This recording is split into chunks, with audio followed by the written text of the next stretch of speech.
Bismillahirrahmanirrahim. Assalamualaikum warahmatullahi wabarakatuh. Innal hamdalillah nahmadu wa nasta'inu wa nastaghfiruh wa na'udzu billahi min shururi anfusina wa min sayyiati a'malina.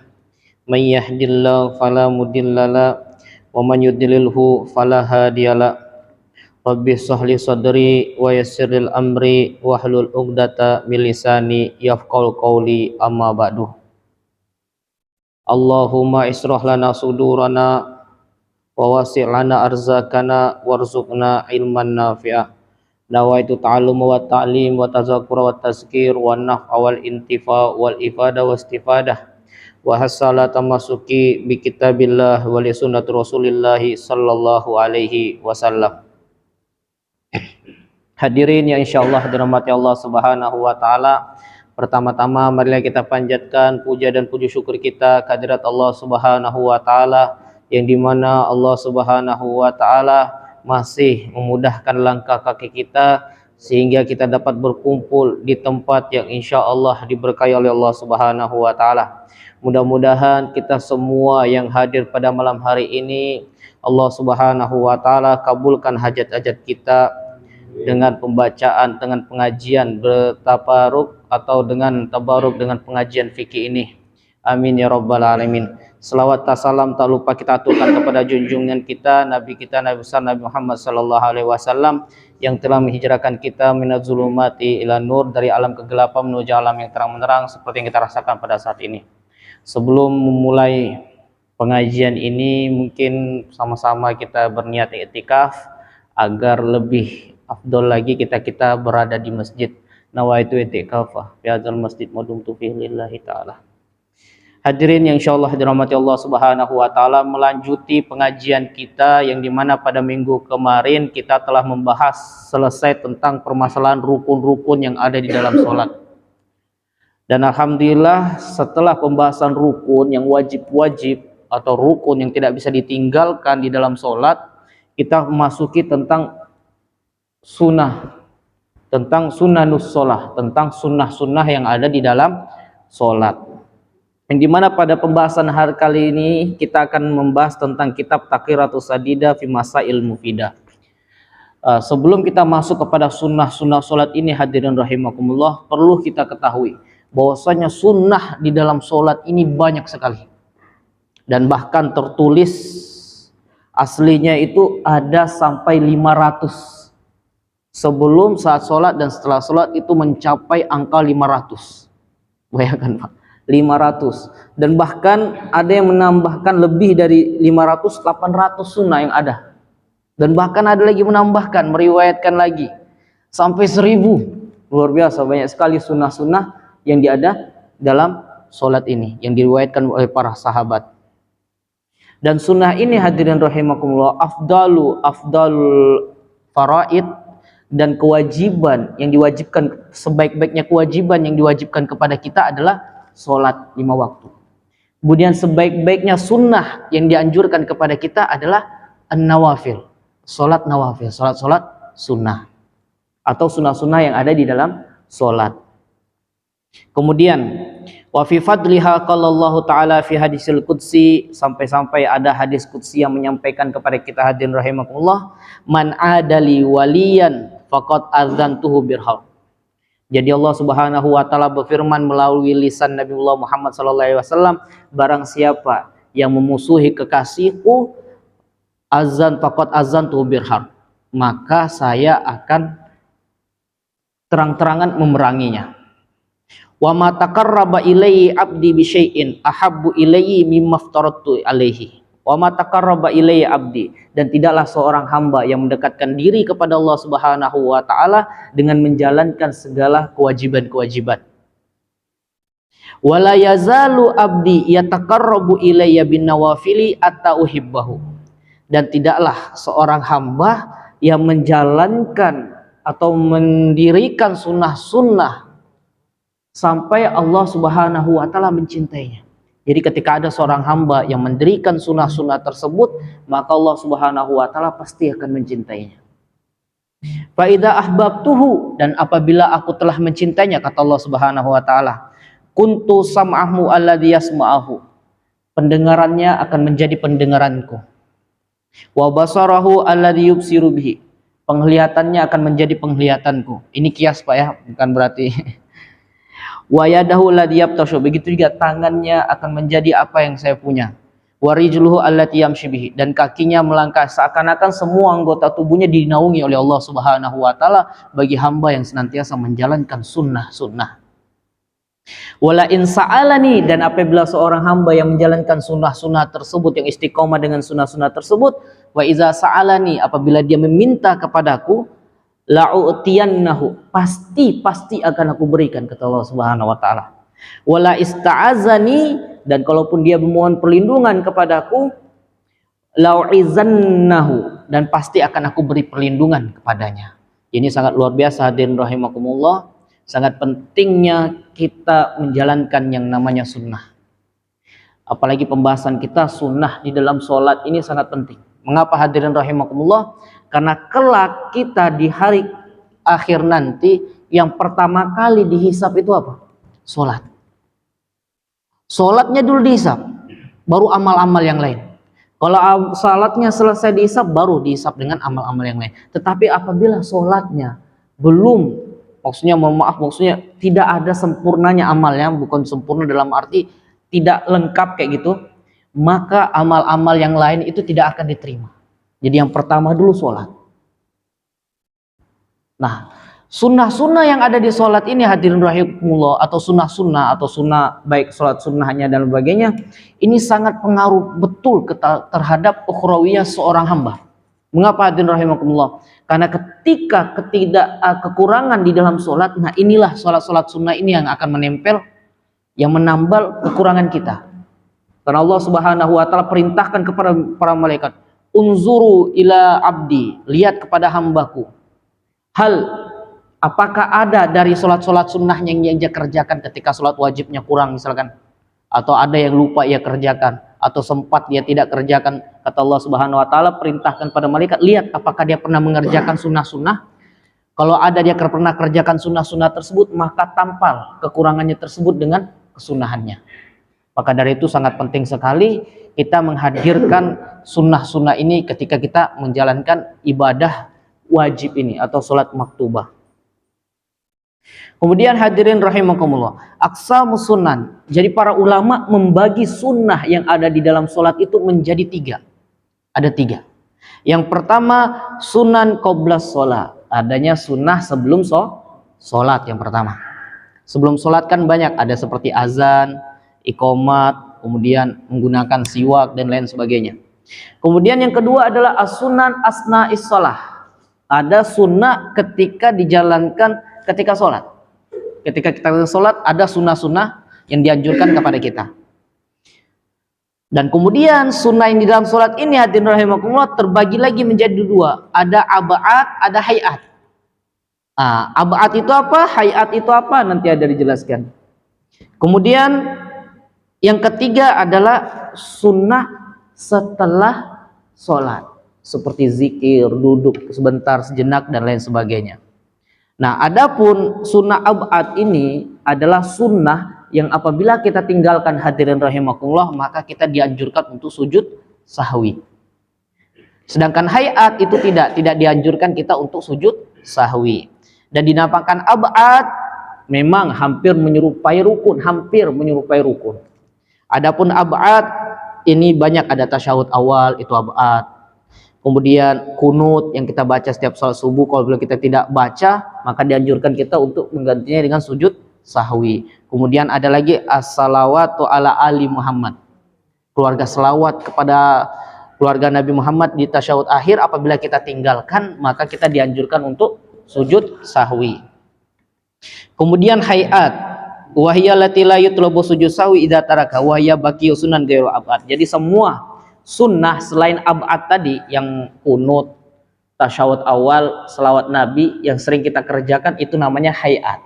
Nanti ada mengangkat tangan, kemudian membaca ta'awuz, doa istiftah, ta'awuz, kemudian mengucapkan amin, membaca surah, kemudian mengangkat tangan ketika hendak, nanti ada sebutkan di belakang. Jadi seperti itu. Kemudian sunan ba'da sholat, sunnah-sunnah setelah sholat. Alhamdulillah seperti zikir. Banyak zikir-zikir yang dianjurkan kepada kita, seperti ada sholat maghrib dan subuh senantiasa kita dianjurkan Allahumma ajirna minan nar. Sebelumnya Allahumma ajirna minan nar, terus apa? Allahumma antas salam juga. Sebelum Allahumma antas salam itu kita dianjurkan ayat kursi juga kita dianjurkan untuk membaca. Kemudian la ilaha illallah wahdahu la syarikalah lahul mulku wal hamdu wa yumiitu wa huwa ala kulli syai'in qadir.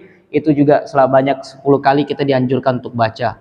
Banyak, nanti ada penjelasannya di belakang. Ini penjelasan secara global saja.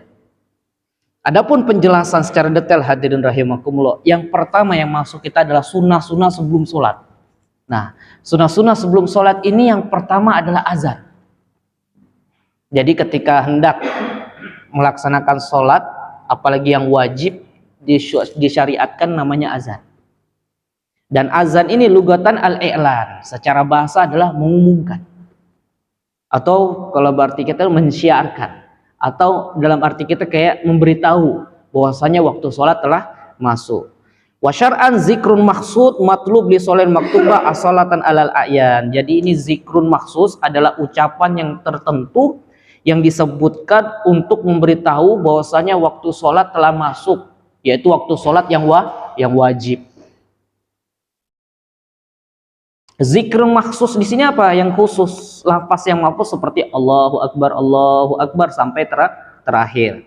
Matlub li sholin maktubah dan nawafil. Jadi yang dimaksudkan di sini adalah sholat yang wajib. Jadi kalau ada sholat yang sunnah nawafil itu tidak disyariatkan untuk diazan. Jadi kalau mau sholat duha misalkan ya tidak mungkin kita azan kan Pak.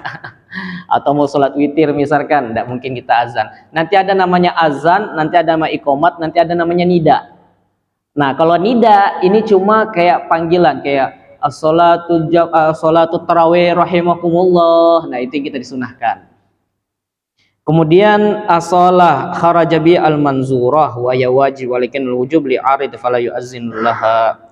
Seperti kalau ada yang sholat yang kita nazarkan, misal, kalau saya mau sholat ini saya nazar mau ajan gitu misalkan. Boleh, jadi ketentuannya jadi wajib karena sebab nazar. Karena nazar ini kan suatu hal yang sunnah bisa menjadikan wajib.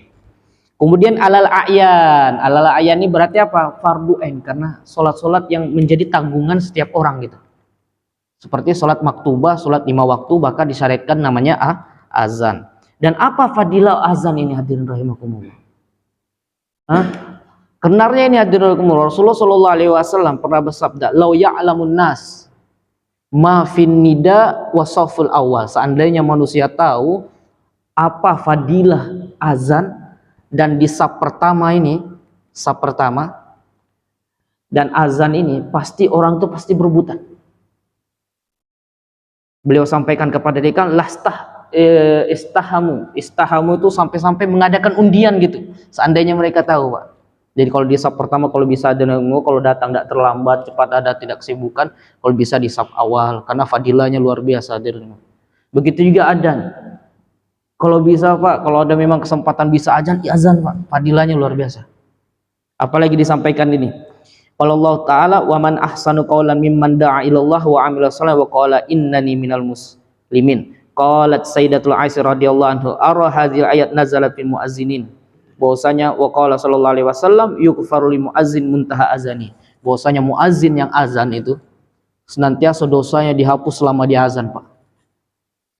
Kemudian dan bahkan diriwayatkan wa yustaghfiru lahu kullu ratbin wa yabisin, dan bahkan tumbuhan yang kering, yang masih hidup, basah dan sebagainya itu beristighfar untuk ampuni dosa orang yang azan. Luar biasa sekali. Innallaha wa malaikatahu shalluna 'alas safil muqaddam. Bahwasanya kemudian Allah Subhanahu wa taala dan para malaikat senantiasa memberikan rahmat, memberikan doa, selawat dari Allah Subhanahu wa taala bentuknya rahmat, sedangkan selawatnya malaikat untuk manusia itu berupa doa. Jadi Allah Subhanahu wa taala senantiasa memberikan rahmat, memberikan doa bagi orang yang senantiasa di saf awal, dan muazzin yughfar lahu madda sauti. Begitu juga seorang yang muazzin pasti akan diampuni dosanya.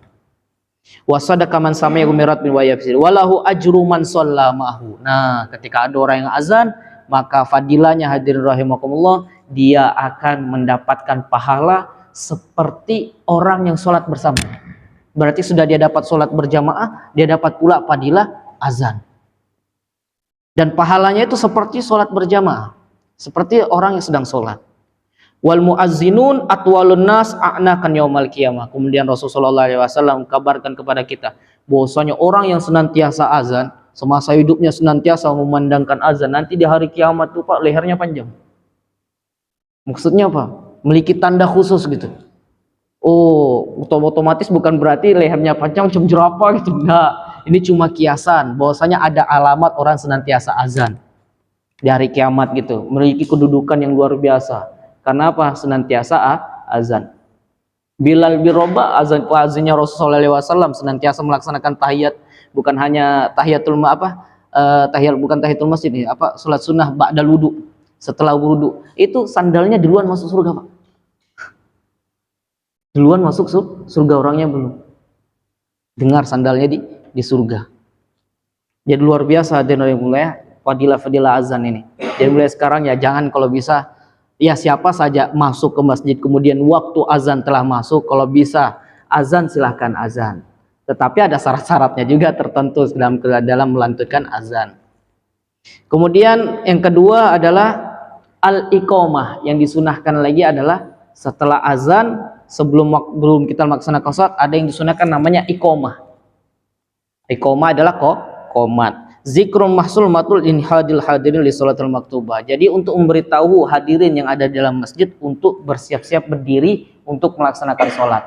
Sedangkan perbedaan azan dan iqamah ini sudah kita tahu hadirin ya. Kalau azan ya dua kali, sedangkan di iqamah cuma cukup sekali.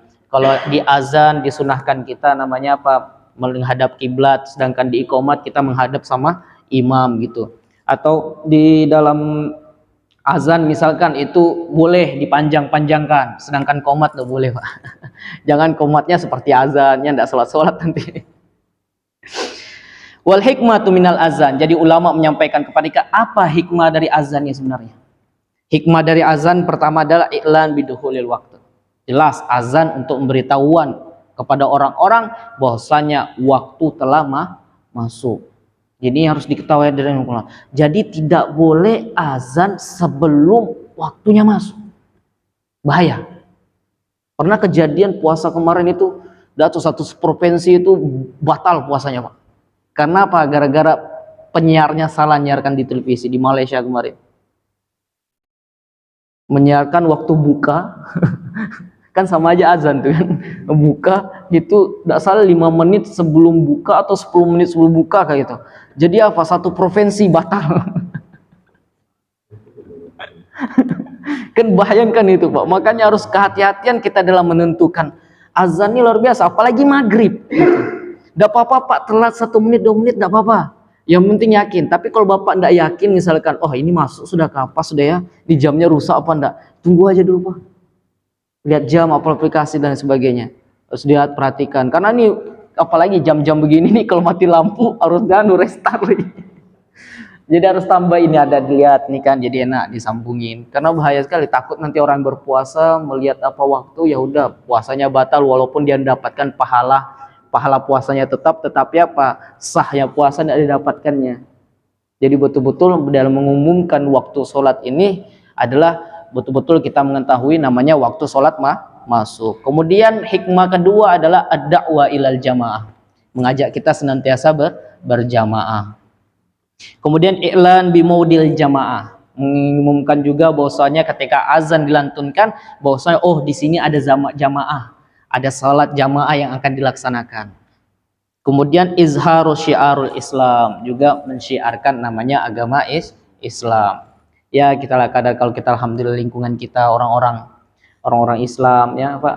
Ya kalaupun lingkungan kita tetangga ada yang bukan non muslim ya mungkin bisa diatur lah soal sistemnya bagaimana. Atau ketika sholat aja gitu, ketika sholat azan gitu di mic luarkan misalkan. Tapi ketika sholat, pengajian dan lainnya cukup di mic dalam aja misalkan. Kalau di lingkungannya apa?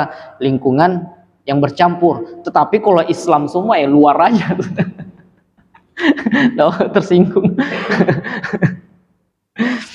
Kemudian aksamul salawat min jihatil azan wa iqamah. Jadi bagaimana sih pembagian ini azan dan iqamah ini kapan hadirin rahimakumullah? Kapan kita azan, kapan kita iqamah ini? Kan ada sholat yang cuma dianjurkan kita iqamah. Kemudian ada kita sholat yang tidak dianjurkan azan, cuma ada iqomat. Dan ada juga tidak dianjurkan iqomat dan azan, cuma nida saja. Nah, para ulama membagi ada 4. Yang pertama, qismun yusannu fihil azam wal iqamah wa huwal maktubatul khamsa wal jum'ah. Jadi sholat 5 waktu dan Jumat itu dianjurkan namanya azan dan iqamat. Wa qismun yusannu fihil iqamah dunal azan. Dan ada juga yang hanya disunahkan kita qomat aja, Pak.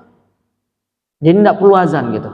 Seperti apa? Iza jama'a baina sholatain au qada faraid mutatawaliyah fa huna yu'azzin lil ula wa yuqimu likulli. Jadi ketika misalkan ada jamaah, misalkan jamaah pertama sholat duhur azan gitu. Selesai itu ternyata ada lagi jamaah kedua pengen sholat duhur misalkan. Nah, jamaah yang kedua ini tidak perlu lagi azan, cukup azan sekali saja mewakili yang semuanya. Atau ada orang yang mengkodok sholat misalkan, kan disunahkan dia untuk azan, kalau bisa azan sunnah saja. Dia azan mewakili sholat duhur, subuh misalkan dia tidak sempat kodok misalkan, atau duhur, asarnya baru ingat, oh saya lupa sholat subuh, duhur, tidak perlu jadi setiap sholat subuh azan, duhur azan, tidak perlu, cukup satu sholat azan saja untuk mewakili semua. Wa qismun yusannu fihi nida dunal azan wal iqamah. Ada sholat yang cuma dikhususkan cuma nida, tidak azan, tidak iqamat.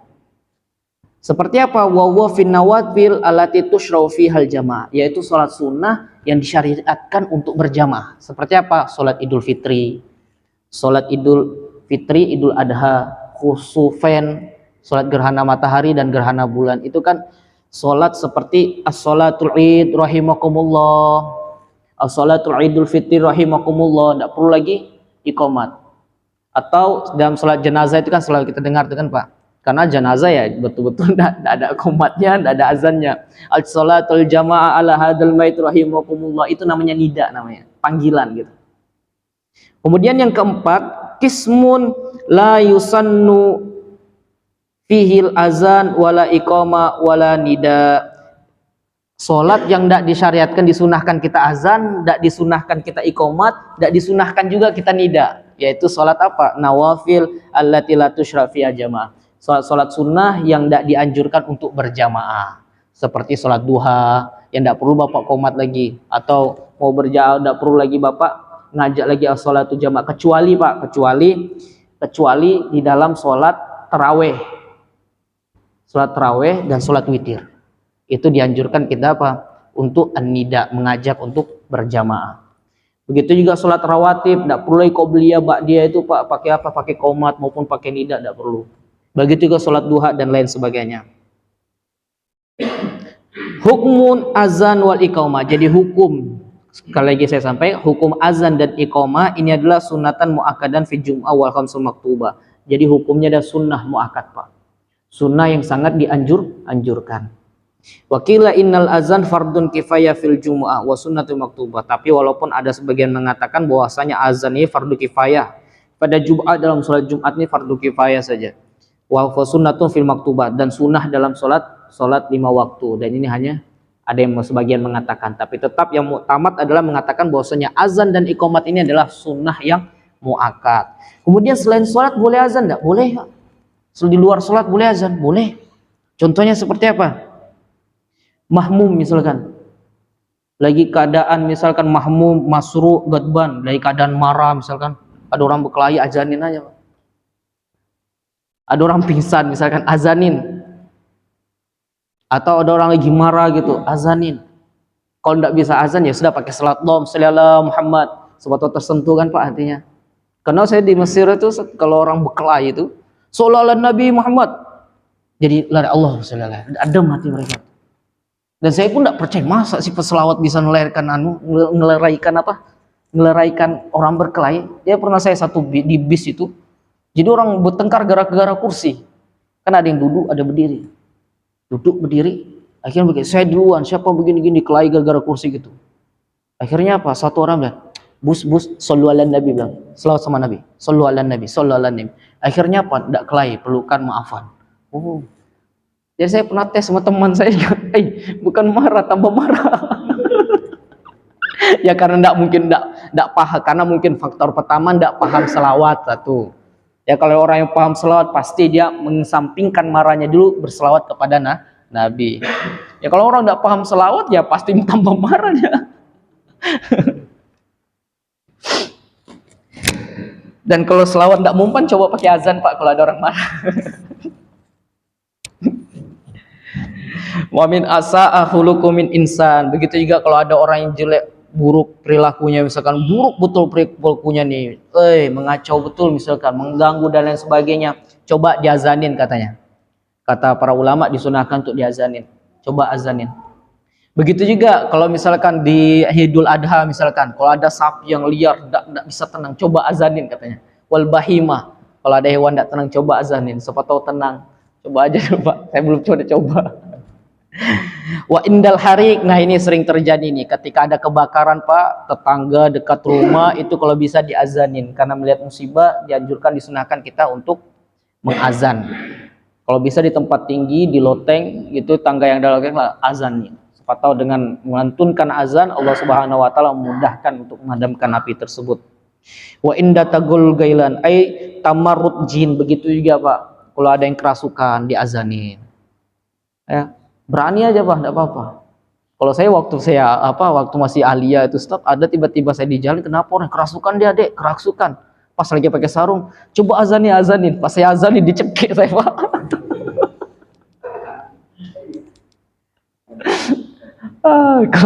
Kalau permasalahan kayak gini nih harus betul-betul yakin. Kalau kita kan masih sekolah, masih belajar, apalagi permasalahan yang kerasukan, betul-betul yakin Pak. Namanya juga mau ngobati orang ya harus obati diri sendiri, ada namanya tazkiyatun nafas, diri harus bersih. Karena pernah juga kejadian Pak, ada orang mengaku kerasukan begitu, ya sudah dibawa ke pesantren. Pas dibawa ke pesantren dibacakan sama Habib air apa semua dan sebagainya, disuruh minum, lama-lama minumnya habis gitu. Sekali ditanya lah, kok bisa ya? Ini kan sudah dibacain dasarnya. Kalau orang udah dia bacain doa itu tidak bakalan minum kalau kerasukan betulan. Akhirnya dia ngaku, kenapa? Rupanya habis utangnya banyak gitu, jadi pening. Susah. Serius, macam-macam. Susah Pak, kenapa? Paling enak jika itu manusia tuh kalau sudah stres dan sebagainya, terlibat dan sebagainya, susah dibedakan yang mana kerasukan nyata, mana kerasukan yang betul-betul. Jadi kalau memang betul-betul kita pengalamannya memang betul-betul tidak ada latar belakangnya, tidak ada masalah yang dapat menyudutkan dirinya, ya mungkin bisa jadi itu karena memang ada gangguan-gangguan. Karena memang sihir itu nyata Pak ya. Karena Rasulullah SAW pernah dikasih kena sihir, bukan berarti kena sihir, dikasih agar dicontohkan para sahabatnya. Rasulullah SAW itu ketika itu kayak pusing gitu, masa kena sihir, ada yang mengirim beliau di dalam tafsir Jalalain disebutkan, sehingga Rasulullah SAW dianjurkan baca muawizatain, Qul a'udzu birabbil falaq dan Qul a'udzu birabbin nas untuk senantiasa dibaca. Akhirnya apa, terlepas ikatan sihir tersebut, Rasulullah SAW sembuh. Rasul aja bisa kenapa, apalagi kita ini yang bukan Rasul, bukan Nabi, masuk surga belum dijamin, bersih dosanya belum, kemungkinan besar ya bisa terjadi Pak. Maka dari itu ketika para ulama sampaikan, kalau bisa ketika ada yang terkena kerasukan, itu disunahkan untuk diazanin telinganya. Ya enggak apa-apa Pak ya, dipegang lah, enggak apa-apa. Kalaupun ngamuk kan biasa. Memang saya pernah tanya sih, bagaimana sih mengatasi orang-orang yang kerasukan ini bagaimana? Memang dia sampaikan sama saya, senior saya itu Pak, katanya ya sudah, kalau memang terus pertama yakin. Kalau ente tidak yakin ya susah. Kemudian kalau mengobati orang kayak ini, cari tempat yang terbuka gitu, yang tidak ada kayak misalkan di ruang tamu, ya jangan sampai ruang tamu yang ada banyak gelasnya dan sebagainya. Ruang terbuka tidak ada sama sekali, misalnya di seperti ini kan tidak ada. Jadi kalau anu kan cuma tangan aja yang main. Kalau di ruang tamu dilempar-lemparnya gitu. Kemudian yang ketiga, bacaan yang sering kalau bisa baca ayat-ayat syifa. Ayat-ayat anjuran seperti ayat kursi, qul a'udzu birabbil falaq, qul a'udzu birabbin nas, ya yang ada mengandung makna syifa. Kemudian kalau tidak hafal, baca yang selalu sompian baca setiap sholat gitu. Kenapa itu? Bacaan kita nih Pak, yang sompian kita sering baca, yang istiqomah senantiasa kita lantunkan, itu bisa penolong kita ketika kita dapat kesulitan Pak. Sompian misalkan ada barang hilang, ya coba tawasul dengan bacaan sompian yang sering sompian baca gitu. Insya Allah dapat Pak. Kenapa? Karena kita di waktu senang kita sering baca, waktu sedih kita baca, senang sedih kita baca. Ketika kita dapat hempitan, misalkan mau cari jalan keluar dan sebagainya, baca itu Pak. Insya Allah dimudahkan oleh Allah Subhanahu wa Ta'ala. Kemudian wal azan wa yusannu azan ma iqamah fi uzunil maulud. Begitu juga Pak, ketika ada anak lahir itu disunahkan untuk diazankan telinga kanan dan iqamatkan telinga kiri. Diazankan, senantiasa diazankan. Wa khalful musafi wa inda izal mayit fi qabri. Begitu coba ketika menurunkan mayit di dalam kubur, sunahkan juga diazankan dan iqamatkan. Walaupun sebagian ada mengatakan tidak boleh, tidak ada azan, tidak ada tuntunan dari Rasulullah SAW. Memang tidak ada. Kita kan beramal ini namanya adanya kias Pak. Jadi kias ini pengukuran hukum. Seperti kalau kita lahir saja diazankan, otomatis apa? Berarti ketika apa? Ketika wafat juga kita harus diazankan perpisahan. Makanya itu adanya para ulama mensunahkan bahwasanya juga diazanin ketika kita dikuburkan di tiang lahat. Ketika orang-orang yang telah wafat dikuburkan. Kemudian hadirin rahimakumullah. Adapun surutus siyatul azan wal iqamah ada 6. Ini saya bacakan saja al-muwalla, ya harus Allahu Akbar, tidak boleh dipisah Pak. Tertib dan juga kalimat-kalimat azan terus harus tertib, tidak boleh dibalik-balikkan. Hayyalal falah duluan baru hayyalal sholat, tidak bisa. Dukhulul waktu, nah itu yang saya sampaikan tadi harus masuk waktu.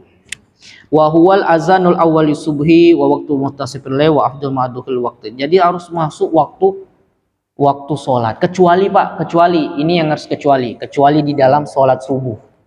Jadi boleh itu, karena di zaman Nabi itu ada azannya 2 kali kalau subuh Pak.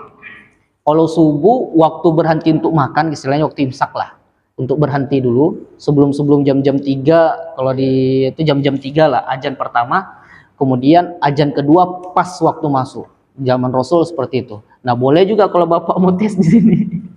Tapi harus ada kesepakatan sama warga gitu. Kalau azan pertama mengingatkan. Kenapa din rahimakumullah boleh kita? Karena orang ini terkadang bangun juga waktunya azan baru sadar. Dan ketika azan ini macam-macam Pak. Ada yang junub ya kan? Ada yang mau mandi lagi, ada yang mau berudu, otomatis apa? Nggak sempat dia untuk melaksanakan, sehingga apa? Diingatkan dengan azan pertama. Baru azan kedua untuk segera untuk ke masjid untuk mendirikan sholat. Jadi boleh. Jadi semuanya tetap pas dah waktunya, kecuali sholat subuh boleh ditakdimkan. Apa maksudnya? Didahulukan waktu-waktu sholatnya. Kemudian hadirin kaunuha min wahidin an yakuna bil arabiyah, jelas harus pakai bahasa Arab Pak kalau azan. Yang Allah Maha besar, kayak itu lain dan kedengarannya. Wal jaharu bihima iza kana lil jamaah. Kalau jamaah Pak harus kita jahar, keraskan suara kita. Tetapi kalau kita sholat sendiri, ya jangan dipakai mic juga lah Pak. Kalau mau sholat sendiri, cukup sendiri, dengarkan sendiri saja. Wasurutul muazzin. Nah ini yang syarat-syarat muazzinnya ini. Syarat muazzin yang pertama adalah Islam. Ya jelas, tidak mungkin bukan orang Islam yang azan Pak. Malu kita. Lah kok dia ngajak kita sholat yang tidak sembahyang. Fala yasihu min kafir au murtad, maka tidak sah azannya orang yang bukan Islam dan juga orang yang murtad. At-tamyiz, begitu juga anak yang tamyiz. Tamyiz dalam arti apa? Fala yasihu ma la tamzilu kasobi ghairu mais wal majnun. Jadi ketika anak-anak kecil boleh Pak, yang penting sudah bisa cebok sendiri, makan sendiri, ganti sendiri, itu sudah boleh azan, namanya tamyiz. Bukan balik, tapi selagi dia sudah kita lihat, oh ini sudah bisa mandiri dalam masalah makan dan ceboknya, boleh dia azan. Maka tidak boleh ada yang gaya rumah misalnya kecil-kecil tapi suaranya bagus gitu. Ya jangan Pak, kita tidak tahu, setengah-setengah nanti lupa. Ataupun dia ingat nanti setengah-setengah diajak main, main, akhir ditinggal azannya. Wazukura, nah harus laki-laki Pak. Jadi tidak disyariatkan yang namanya perempuan, begitu juga bencong Pak. Kalau bencong masih sah, yang muskilah itu adalah yang punya 2 kelamin, hunsa gitu. Yang punya 2 kelamin, yang menominalkan keduanya itu tidak bisa Pak azan mereka. Boleh mereka azan kalau nominal condong kepada perempuan, maka dia azannya di golongan perempuan. Begitu juga perempuan Pak tidak boleh azan. Kenapa hadirin rahimakumullah perempuan tidak boleh azan? Karena salah satu sebabnya ini suara perempuan ini salah satunya adalah aib. ayat aurat gitu. Aurat. Jadi tidak bisa kita perempuan itu azan. Boleh perempuan mereka azan, tetapi apa? Jamaah perempuan saja. Sedangkan laki-laki tetap harus laki-laki. Fatusannu minhuma li nafsihima aw li jama'at linisa. An yakuna arifan bidukhulil waqti. Nah, ini yang saya sampaikan tadi, syaratnya orang yang azan harus betul-betul paham waktu masuk sholat. Kemudian sunanul azan tartil, ya dalam azan juga kita dianjurkan tartil Pak. Ya boleh tartil dalam arti itu apa? Memberi nada yang enak didengar lah. Tartil bi an yajma baina kulli takbiratin fi nafsil wahid. Allahu Akbar, ya bagus lah Pak ya. Jangan juga Allahu Akbar ya, enak kita didengar. Tapi ada juga sebagian orang tuh Pak, sebagian ulama juga tidak mau azan tuh yang bagus-bagus yang gitu. Lah masa Tuhan dipanggil-panggil kayak gitu? Coba namamu dipanggil, misalkan Sudirman. Ada bagian tidak mau. Wal baqi kulli kalimat fi nafsi wahid, tapi tetap ya dianjurkan kita bertartil. Raf'u shad likayakuna ablaq fil i'lam. Begitu juga Pak, alhamdulillah sekarang kita ada mukabbirus shad, tapi tiba-tiba tidak ada mukabbirus shad. Jangan pula nanti yang suaranya kecil disuruh azan Pak, karena pakai mic jadi suaranya besar gitu. Ketika mati lampu ya usahakan siapa yang memiliki suara nyaring gitu boleh azan. Karena di Mesir itu Pak, itu dulu belum ada sound system. Itu menjadi wajar ada menara-menara tinggi setiap masjid-masjid itu sampai berapa meter ke atas, jadi orang azannya di atas sana. Dan yang itu betul Pak, jarak misalkan 100 meter ke belakang itu kan belum ada namanya kendaraan dan lain sebagainya ribut, jadi masih kedengaran gitu kalau dia teriak dari atas. Makanya kalau dulu itu disunahkan apa? Raf'us shaut, keras-keras suaranya. Ya jangan azan di sini juga dikeraskan Pak, rusak sistemnya. Kemudian taskin ro au fathuha fit takbiruha. Jadi taskin ro-nya. Taskin dalam arti apa? Disukunkan ro-nya Pak. Allahu Akbar. Allahu Akbar disukunkan. Kemudian wa taskinuha fit takbir saniyah. Juga taskin di takbir asaniyah. Kemudian yang keempat taswib fi azan fajr. Nah, ada ketambahan ketika azan subuh di taswib. Apa itu taswid? As-sholatu khairum minan naum. Salat lebih baik daripada tidur. Ditambahkan itu agar apa? Agar orang sadar ya, walaupun juga Anda semua tetap larut dengan tidurnya. Marraten ba'da hayalatain wa yusannu zalika fil azanin al awal wasani yakunu tafriq baikuna bi ibdal muazzin. Jadi ketika azan subuhnya ada 2 kali boleh disunahkan juga di 2 kali juga taswib tersebut. At-tarji wa huwa ityan bi syahadatain sirran qabla ityan bihima jaharan. Tarji. Jadi ketika ada yang azan disunahkan itu tarji. Sebelum sampai asyhadu alla ilaha illallah, sebelum kita ucapkan asyhadu alla ilaha illallah, itu dianjurkan kita dalam hati pelan tuh ucapkan dulu sendiri. Asyhadu alla ilaha illallah. Asyhadu alla ilaha illallah. Kemudian kedua asyhadu anna Muhammadar Rasulullah. Seperti itu Pak. Jadi sebutkan dulu sendiri baru sampaikan ke orang lain. Wad'ul muazin isbain musabbihin fi uzunin. Jadi sunahkan untuk meletakkan tangan Pak ya. Ya walaupun yang enggak biasa ini sunah ya, kalaupun begini ya tetap aja sah ya. Jangan kena harus pegang telinga tuh enggak bisa. Sekarang ini orang susah Pak, bedakan yang mana sunah, yang mana wajib gitu. Terkadang kita tinggalkan sunah dibilang enggak sah azannya gitu. Enggak sah pegang tongkatnya dalam khutbah gini karena dia enggak begini-begini. Ya enggak bisa Pak. Harus bedakan yang mana sunnah, yang mana tidak sunnah. Kalau sunnah kita kerjakan ya, artinya kalau kita tinggalkan tidak apa-apa, tetap sahaja. Tapi yang membedakan kita adalah pahala. Orang saking heran, masih ada ya orang seperti itu Pak Bang, kita tidak sah dan sebagainya karena begini-begini. Aduh, tinggi betul ilmu mereka nih.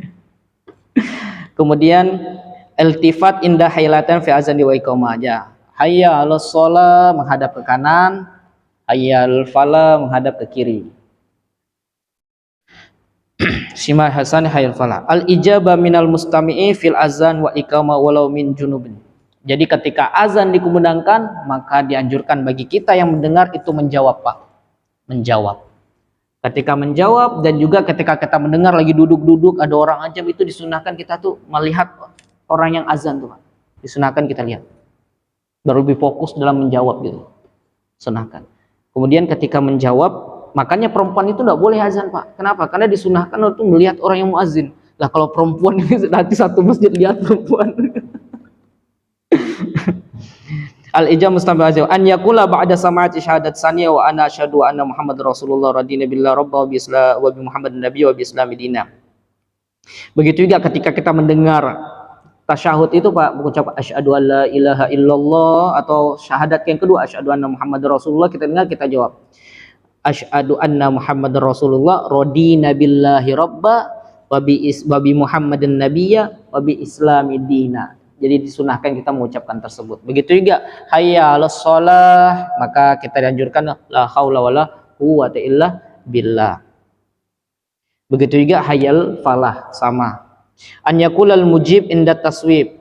Terus bagaimana jawaban ketika as-shalatu khairum minan naum, maka kita dianjurkan mengucapkan shadaqta wa bararta bil haqqi nataqta wa ana zalika minasyahidin. Cukup saya shadaqta wa bararta. Betul apa yang kau ucapkan gitu. Kalau artinya gitu Pak, betul apa yang kau ucapkan tuh, kalau sholat itu lebih baik daripada tidur. Tidak apa-apa, dalam hati aja pakai bahasa Indonesia. Oh betul gitu. Kalau memang tidak bisa bahasa Arab, tapi kalau selagi bisa usahakan. Kemudian doa Allahumma rabbah hadhihi da'wati tammah yang selalu kita ucapkan, itu dianjurkan kita membacanya setelah azan. Kenapa Pak? Karena antara azan dan iqamat itu dianjurkan untuk perbanyak doa Pak. Jangan perbanyak cerita gitu. Banyak doa. Kenapa? Bainal azan wal iqamah mustajabun. Jadi doa-doa itu paling dekat dengan dikabulkan itu ketika antara qomat dan ijabah, antara azan dan iqamah. Jadi sunahkan berzikir, tenang dan sebagainya. Makanya kalau kita lihat jamaah-jamaah baik masjid sini dan masjid lain itu kan tenang tuh biasa. Karena memang dianjurkan kita banyak zikir, doa di dalam situasi seperti itu. Kemudian Yazid boleh menambah-nambahkan doa yang lain, Rabbi firli wali walidayya begitu. Warhamhuma karubayani shagira, boleh ditambah-tambah doanya. Karena memang kita dianjurkan berdoa. An yaqula muja Allah sallu fir rihal wa rihalikum. Semua kayak mau habis waktu. 24 ya. Mungkin adapun makruhat kita bahas tadi, makruhat azan sebelum nanti kita makruhatul azan ini adalah tidak boleh ketika azan tuh Pak ada ucapan yang selain azan gitu. Ya Allahu Akbar misalkan. Oh tiba-tiba bercerita lagi. Oh ya kak. Oh lanjut lagi azan gitu. Makruh itu. Tarkul ijabah muazzin, begitu juga makruh kita ketika mendengarkan azan itu kita meninggalkan jawaban Pak. Jadi harus dijawab, makruh. Kaunuhu qa'idan aw rakiban illal musafir. Kaunuhu qa'idan aw rakiban illal musafir. Jadi harus kaunuhu makruhatul azan, kaunuhu qa'idan. Harus duduk aw rakiban illal musafir, kecuali orang yang pergi. Wa khuruju minal masjid ba'dal azan, dan makruh juga nih Pak ya, walaupun masih banyak yang kerjakan makruh sebenarnya itu kita keluar setelah azan gitu. Nah yang makruh. Sampaikan sini makruhatul azan. Sawaun muazzin au ghairuhu illa lihaja. Khuruju minal masjid ba'dal azan. Maksudnya khuruju minal masjid ketika azan ini kan Pak sudah dikumandangkan. Jadi tidak boleh lagi Pak, kalau bisa tahan di masjid. Dosa lagi keluar gitu. Itu makruh hukumnya. Kecuali ya pengen ke WC atau batal wudunya ya boleh, ada hajatnya. Tetapi kalau tidak ada hajatnya misalkan buat keluar lihat bintang-bintang misalkan sambil nunggu imamnya atau ngapain gitu sebat dulu sebatang.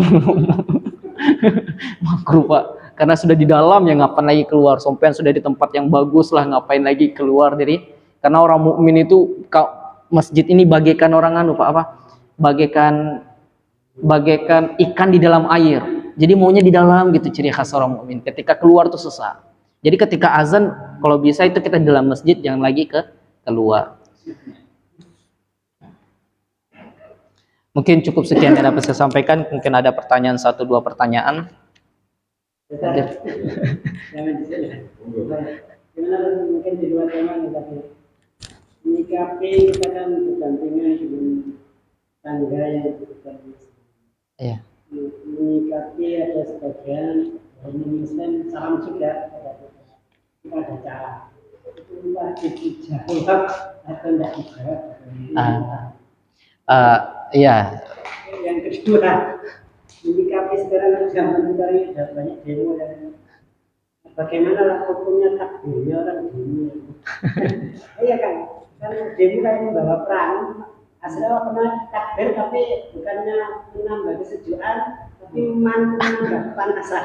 Nah, itu bagaimana sih? Maksud azan. Ya azan jihad ini sekarang lagi populer nih. Baru saya tadi terlintas tadi. Saya tidak baca full tadi, saya terlintas. Yang pertama, Ya, yang pertama jawab salam yang khususnya nih Pak ya. Kita seling kita metin. Oh, mic dalam. Permasalahan salam ini memang kita tidak dianjurkan menjawab salam orang yang non muslim. Ada cara salamnya, misalkan itu dia kan tidak paham juga waalaikumsalam Pak. Kalau tanya ya tidak tahu juga artinya, walaupun tahu baca-baca gitu.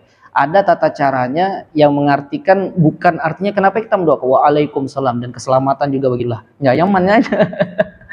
Jadi apa? Dibalik gitu. Waalaikumsalam kalau tidak salah tuh Pak. Saya lupa teksnya itu kalimat yang kita ucapkan ketika ada orang non muslim mengucapkan salam sama kita.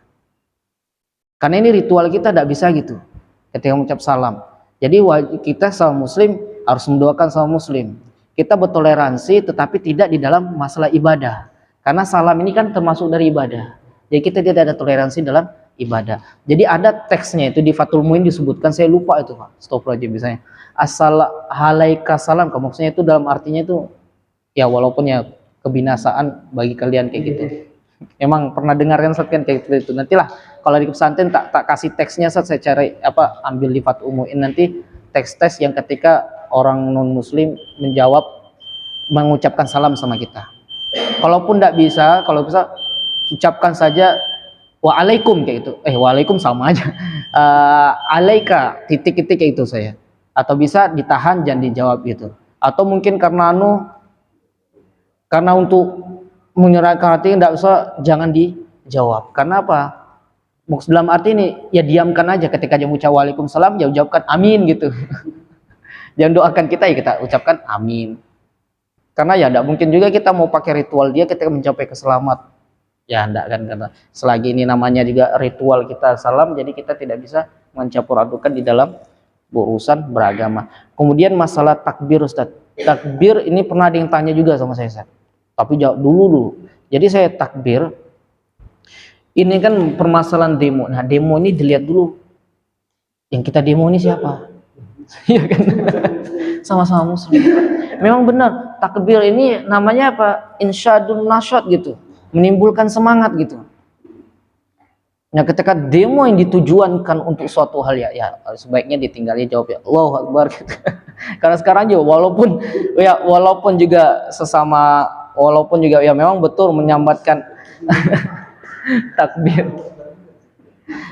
Dan apa sekarang itu jihad revolusi itu pakai azan sekarang Pak. Sampai keluar fatwa MUI itu. Fatwa-fatwa lejena apalagi khususnya NU online itu sudah keluar banyak tentang pembahasan bagaimana jihad di azan ketika jihad revolusi ini orang pakai azan sudah. Ya kita kembali lagi bagaimana pendapat MUI. Saya itu sempat saya baca itu, cuma saya lupa kandungannya karena fokus ke bagian ke azan nanti.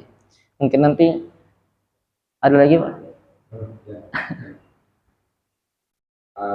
Mengajarkan anak pada usia dini itu yang utama wajibnya dulu apa sunnahnya, karena kita pernah diskusi sama beberapa guru atau ustadznya itu dan diberikan anak bapak kita sunnah dulu apa wajib dulu dan masalah dulu